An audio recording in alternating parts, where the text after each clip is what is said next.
This is the MHFi podcast with Carl Jensen and Doug Cunnington. We have authentic conversations about the journey to Fi, health, happiness, and some very odd tangents. We interview Fi experts, side hustlers, people on their way to Fi, and those who have reached the other side. Join us every week, and if you want the show notes and links and all that other stuff, head over to MileHighFi.com. Hello, world. Welcome to the MileHighFi podcast. My name is Carl Jensen with my co-host, newly tattooed co-host. Yeah, I'm Doug Cunnington, and yeah, this is the first time you've seen the new ink here. So this is it's a sun with 3 stars, and it's from the Filipino flag. I'm half Filipino for the people that didn't know, and it's just about healed and feels pretty good. Is it done? Do you have to go in to have it filled in, or is that what it's going to be? It is done. You are asking around this sort of middle portion, and people can check on YouTube if you want to see a little closer. It's not shaded in much at all. You could actually see freckles through there, and I thought it was going to be a little darker, so I may go in to get it, darkened and shaded a little bit more, but that'll be in the future. And probably like if I get I may fill out the sleeve overall.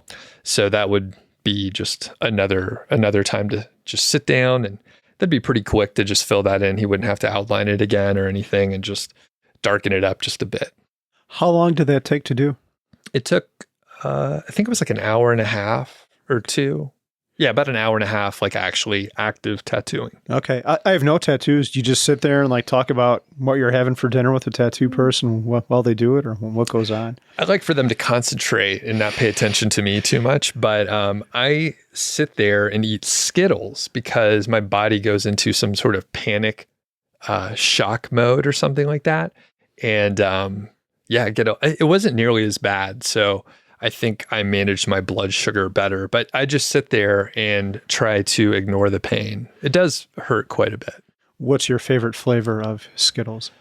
I don't know. I just kind of put them in my mouth. I wasn't paying attention. I wasn't looking. I just grab it from the bag and, eat them. Okay. So, do you have a favorite?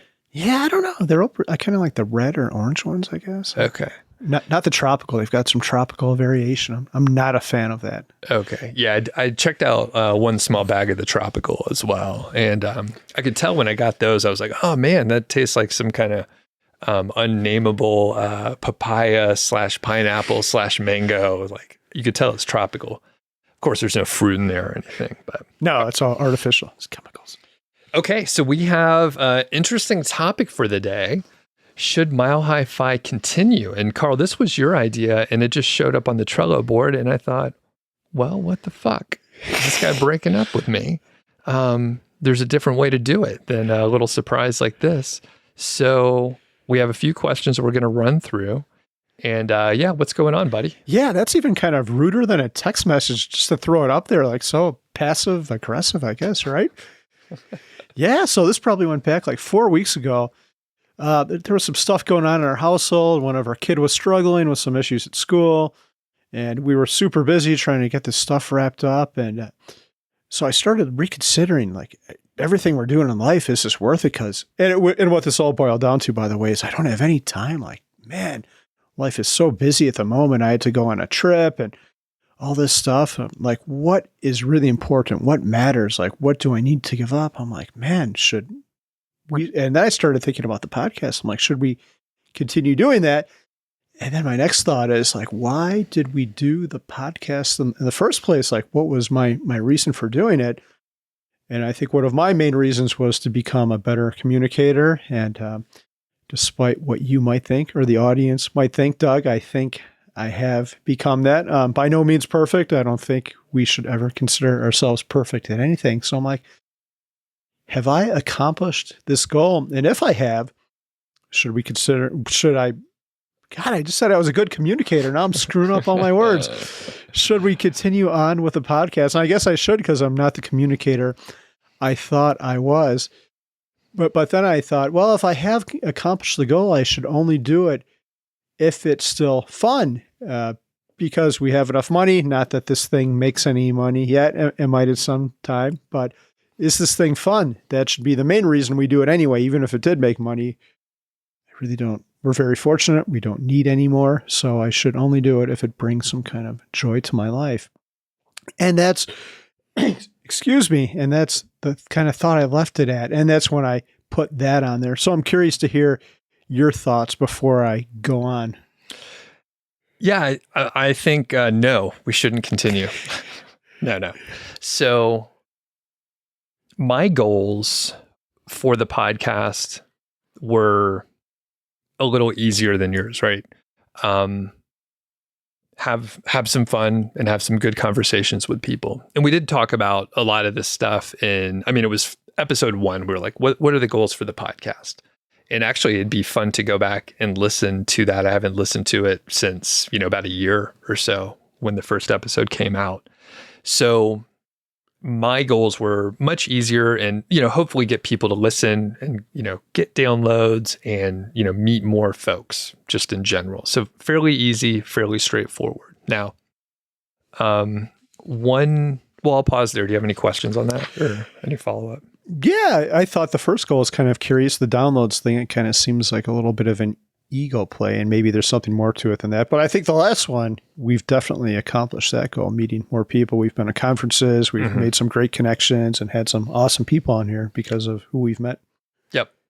Yeah. And the download, certainly ego driven, and it goes to the sort of like, I'm not really type A though. So it goes to some portion of like ambition where I've tapered down a lot of stuff, and I think people can hear that with some of my approaches in investing and then maybe business wise and that sort of thing and how I spend my time. But I'm like, if we are putting all this time into it, I do want people to listen. I want more people to listen. That's like the one measure of whether or not we're doing a good job or not. And it doesn't necessarily mean we're doing a good job, but it means that enough people are viewing viewing what we're doing as something worthwhile. So that's the only measure that I can get. But if it wasn't downloads, if it was just a handful of people, but when we went to a conference, for example, if someone said, "Hey, I really enjoyed the episode," then that's the same sort of validation. Still ego, but not necessarily like metric like downloads. No, I think that's a great way to put it, because I think egos are pretty toxic, but on the other hand, we don't want to sit here and talk to ourselves for hours and hours on end. And I think there's non-ego ways to justify that as well. Like, are we really helping some people? And probably for the most part, no, but I think we do help some people. We've gotten lots of nice emails, especially lately. It's picked up. Feel free to send me a nice email, or if it's going to be not so nice, maybe direct that one to Doug. But yeah, I see what you're saying there. The downloads is important. If that's not improving, if we're not doing better, I don't know, is it really worth it at that point? Yeah. And it's tough too, because like my other podcast, it doesn't have the same like ongoing growth trajectory that MHFi has, but it has been fairly consistent. I think there's, a handful of people that find the show, the Doug show, and we'll go back through the catalog, but it's not like, if you zoom out, it's not like a steps. What am I trying to say? Neither of us can communicate. It's not like an incline where it's clearly growing. There's some ups and downs. And, part of it is like, it's a smaller industry, but also I'm not like getting out there trying to be like the biggest. I'm like, I have a good core audience. And if a handful more people get into it as other people are dropping off, it maybe looks fairly static, which I'm okay with. But yeah, my goals were a little bit easier. And I wanted to mention that one thing that made it more complicated was adding a second show per week. So now we have to deliver more. And the thing is, I love doing these short form episodes. It's a smaller topic area. And it's been really fun doing these short ones. So I'm not sure how to balance it exactly.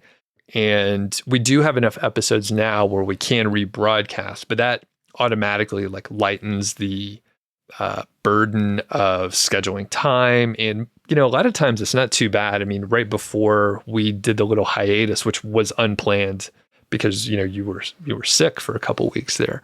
But we recorded, I think 1 week we recorded like 5 episodes, which was amazing. And it was, it took a decent amount of time, but, we knew what we were going to talk about. We had the blocks of time and got them done. Unfortunately, we eventually ran out. Like we were ahead for a bit, but then we ran out.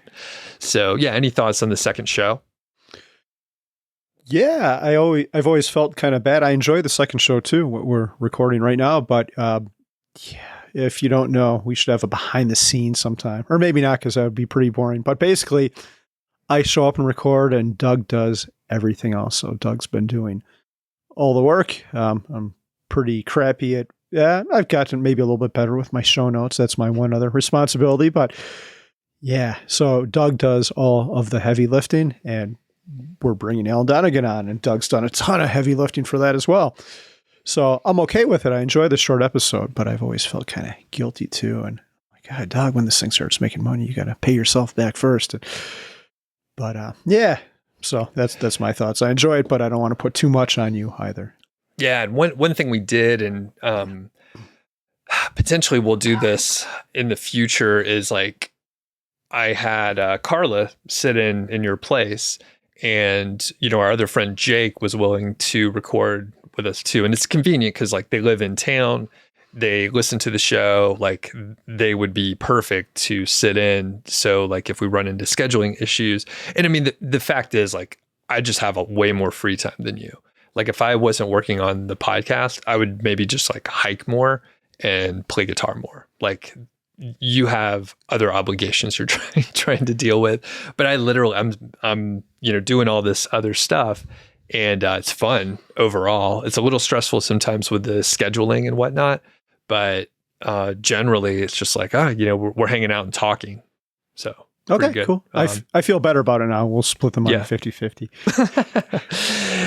Yeah, I need to get a check from you. I've just been floating this whole thing. So, okay. And what other questions did we have? Any other thoughts? Yeah, I guess one of the main things, and you alluded to this before, is meeting new people and at these conferences. I guess one of the cool things, it's been awesome. We've met some really interesting people who will never be on the podcast, but just people who hear it and will come up and introduce themselves. And if I wasn't on the podcast, that conversation never would have happened. And I'm also curious about what other opportunities this will lead to. Like I started the blog a long time ago, and that led to speaking opportunities, which led to bigger ones, which led to this indirectly. So I think there will be more things that happen down the road. Like maybe we're the Grand Marshal at a reader sent us some asparagus festival, and we're too late. It's already happened, but maybe we'll be like the homecoming kings at the Stockton, it's somewhere in California at the asparagus festival. Like we could go represent. Yeah. No, but seriously, I anticipate that we'll have more fun things and meet more fun people, and maybe even investments, things like that. So. Very cool. Yeah. And that's the thing. You can't like manufacture some of the opportunities that will pop up. It'll be like, 4 years from now, something will happen. And it was because like you started the blog 8 years ago and I started my blog 8 years ago. Yeah. So you can never connect the dots. So as we're wrapping up here, I'm going to read a couple rating and reviews from Apple Podcasts. So thanks everyone for sending these in. And I'm going to read a negative one too, because I think that's actually more fun. I will open with a good one. So this is from No Name 34215. Funny, candid, and informal. This podcast is just like sitting next to Carl and Doug in the backyard having a conversation. The topics are wide-ranging from what car they drive to deeper topics like happiness. It's always interesting to hear their perspectives, and once you learn their humor, which there's a steep learning curve on that, it could be pretty funny. And yes, the mesh tank top episode was pretty hilarious. So that was a 5-star review. This one is from Matthew P.E., a 3-star review. We appreciate these too, and extra points for if they're funny. So this one is, I really want to like this podcast. However, the unnecessary swearing is very annoying. Trying to be a clone of Mr. Money Mustache isn't a good look. What are your and it said it's directed at Carl specifically. Wow. No, it's not. It's not directed at Carl. It's at both of us. So yeah, what are your thoughts on that one? Yeah, I think swearing is okay. I try not to swear unless it really means something. So if I do drop an F-bomb, it means I'm really passionate.